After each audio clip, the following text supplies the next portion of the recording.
In the spring of 1943, the tide of the Second World War rested on the shoulders of a dead man. He lay in a refrigeration unit in a London basement, frozen, nameless, and entirely unaware that he was about to become the most important intelligence asset in the British Empire. To the German High Command, he would become Major William Martin of the Royal Marines.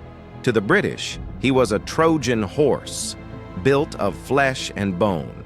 History books often credit the invasion of Sicily to the sheer might of Allied armor and the bravery of the paratroopers. But the mechanics of victory here didn't start with a muzzle flash. They started with a lie so audacious that if a single detail had been slightly out of alignment, a theater ticket, a dated receipt, or the way a body floated in the tide, the liberation of Europe would have been drowned in a sea of blood. This is the log of Operation Mincemeat. By early 1943, the Axis powers were being squeezed. The North African campaign was ending in a rout. The Allies looked across the Mediterranean at the soft underbelly of Europe. But there was a logistical reality that Winston Churchill and General Dwight D. Eisenhower couldn't ignore. Sicily was the only logical target. In military terms, this is known as a tactical bottleneck. If you are a German general looking at a map, you don't need to be a genius to see where the blow is falling. You see the airfields, the ports, and the shortest shipping routes. You see Sicily.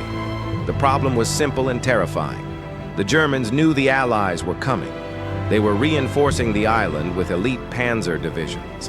If the Allies landed against a prepared defense, the casualty rates would be catastrophic, perhaps high enough to stall the war effort for years.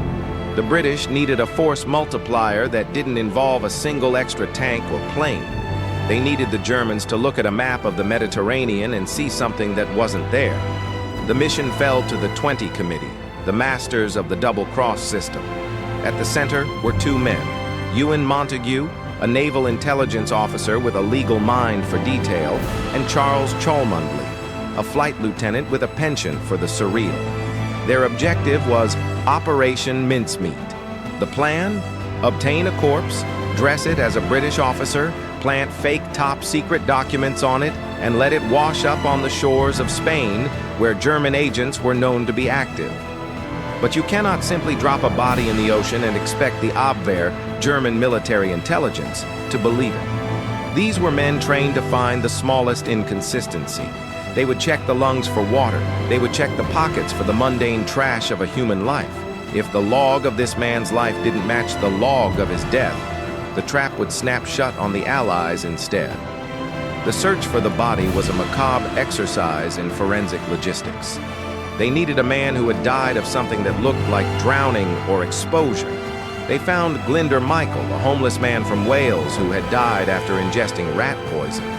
The poison caused lung fluid buildup that, to a non-expert Spanish coroner, would look remarkably like a man who had died at sea after a plane crash. Now they had to build a soul. They named him Major William Martin. They gave him a personality. He was a bit careless. He had an overdraft at the bank. He was a romantic. He had a fiancée named Pam. They put a photo of a real woman in his wallet, along with a receipt for an engagement ring and a heartbreaking letter from his father. Every item in his pockets was a data point. Stubs from a London play, a bill for a new shirt, a letter from his bank manager regarding his debt. These weren't just props. They were the tactical infrastructure of a lie. If the Germans checked any of these details, they had to be real, and they were. The British intelligence services actually created the bank records and the theater seats. They were building a ghost with a paper trail. On April 19, 1943, the HMS Seraph, a submarine commanded by Lieutenant Bill Jewell, slipped out of the Holy Loch in Scotland. On board was a pressurized canister labeled optical instruments. Inside was Major Martin, packed in dry ice. The Seraph navigated the treacherous waters off the coast of Huelva, Spain. This location was chosen with surgical precision. The British knew there was a particularly efficient German agent in Huelva named Adolf Klaus. They also knew the tides. On April 30th, at 4:30, the Seraph surfaced. The air was thick with the smell of salt and diesel. The crew brought the canister on deck.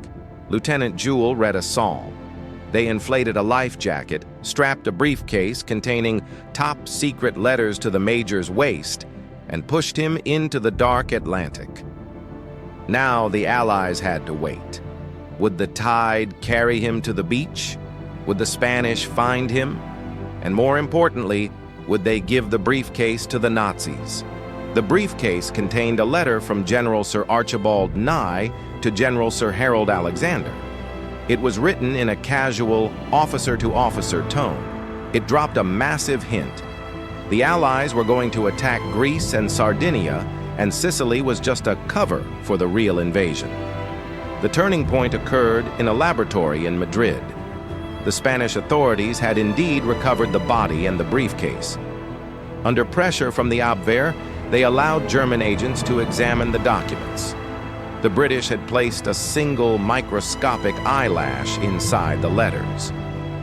When the documents were returned to the British through diplomatic channels, the eyelash was gone. The letters had been opened. The Germans had bitten the hook. But would Hitler believe it? The German high command was cynical. They analyzed the log of Major Martin. They saw the overdraft. They saw the letter from his father. They saw a man who looked real. More importantly, the information in the letters confirmed Hitler's own paranoia that the Allies would strike through the Balkans. The result was a massive strategic pivot. Hitler ordered the 1st Panzer Division to move from France all the way to Greece. He sent torpedo boats to the Aegean. He shifted the weight of the German defense away from the very beaches where the Allies were actually preparing to land. From a tactical perspective, Operation Mincemeat succeeded because it exploited confirmation bias. The British didn't try to force a new idea on Hitler. They gave him evidence for what he already secretly feared. In military intelligence, this is known as the feedback loop.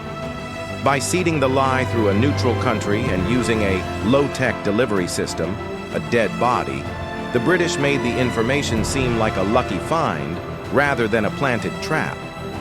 Furthermore, the technical execution of the pocket litter was flawless. In modern digital warfare, we call this metadata. The Germans analyzed the metadata of Major Martin's life and found it consistent. Had they found a single brand of cigarette that wasn't sold in London, or a date on a receipt that didn't align with the HMS Seraph's timeline, the entire deception would have collapsed. On July 10, 1943, Operation Husky began. The Allied fleet, the largest amphibious operation in history to that point, descended on Sicily. The German response was sluggish and confused. They were still looking toward Greece. When the panzers finally realized the mistake, it was too late. The soft underbelly had been pierced. The loss of Sicily led directly to the downfall of Mussolini and the eventual surrender of Italy. Thousands of Allied soldiers who should have died on those beaches walked ashore with minimal resistance. They owed their lives to a man who had died in a London alleyway, a man who had been transformed into a major to win a war he never saw. Operation Mincemeat changed the mechanics of victory forever. It proved that in the age of total war, the most powerful weapon isn't always a 17-pounder anti-tank gun or a Spitfire. Sometimes it's a well-placed piece of paper and a deep understanding of the enemy's psychology. It taught military planners that information operations are not just support roles. They are force multipliers that can save entire divisions. To this day, the story of Glyndŵr Michael, the man who was Major Martin, is studied in intelligence circles as the gold standard of deception. He was buried in Huelva with full military honors. The headstone reads, William Martin, born 29th March 1907, dulce et decorum est pro patria mori. It is a fitting tribute to a man who, in death, performed a service more vital than most soldiers do in life. The log of Operation Mincemeat reminds us that the fog of war is not just a natural occurrence. It can be manufactured. It can be shaped. And if you are clever enough, you can use it to lead your enemy exactly where you want them to go. The war was won with steel, yes, but it was also won with a briefcase, a photograph of a girl named Pam, and a ghost who fooled the Führer.